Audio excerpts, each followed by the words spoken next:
fact about Collingwood that will date this video. Right now, the world's largest Shoppers Drug Mart in this town. Weird. It's just weird. That is weird. I can't even figure out why, but it's cool. I mean, Collingwood's got a lot of funny little things like that, and they're kind of neat. They are nifty. Oh, what else? I think it's some other fun ones. A good area for kite surfing. Seen the kite surfers, surfboards, kites out in the water. Used to be a big windsurfing area. So I don't sports. Ha! Bit of a miss. I'm not clear on the difference between windsurfing. Yeah, this is a good sign, right? And kite surfing. Okay, so windsurfing.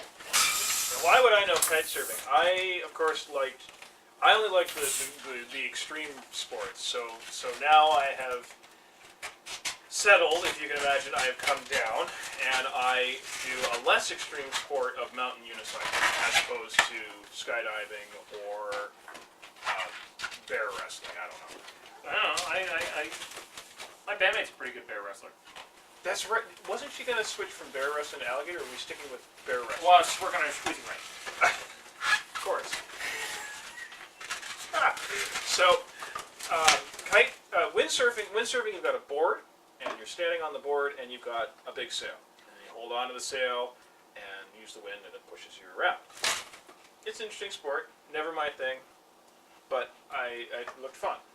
Kite surfing, you ditch the sail, and you put in this big honkin' parafoil, which is essentially a kite. You've got a string on both sides, so you can control your wing, and you strap something that looks kind of like a wakeboard to your feet.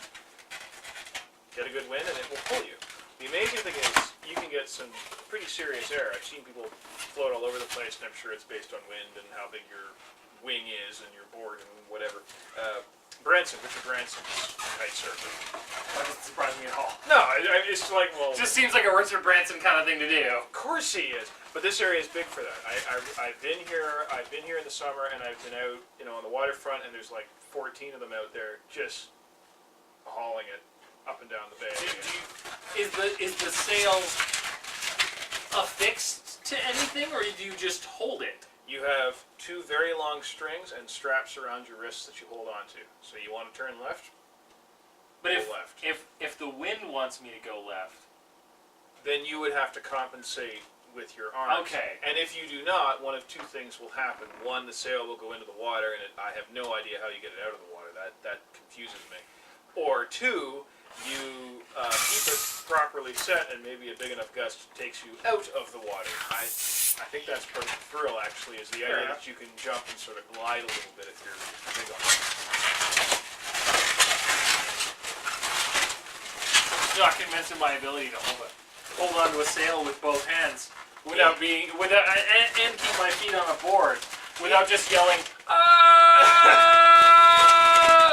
Well, you can do it in the winter too. I mean, these guys will go out on frozen lakes and do that too, and that seems worse because you wipe out on that, you're hitting. I guess we don't need a liquid for this sport. Let's just go out to the field. That's why I liked it, because it skimming along the top of a parking garage. Woohoo! Last time I landed on the Lexus. It was kind of rad. Yeah, no, it's an interesting sport, and that's one of those things that's in the air. I mean, I think it was in the 80s that the windsurfing was really big. I remember as a kid, there was a shop on First that was dedicated to windsurfing, and this was like a decent sized shop. This wasn't just like a little tiny corner store. This was a decent sized store that had a pile of boards and sails and so on.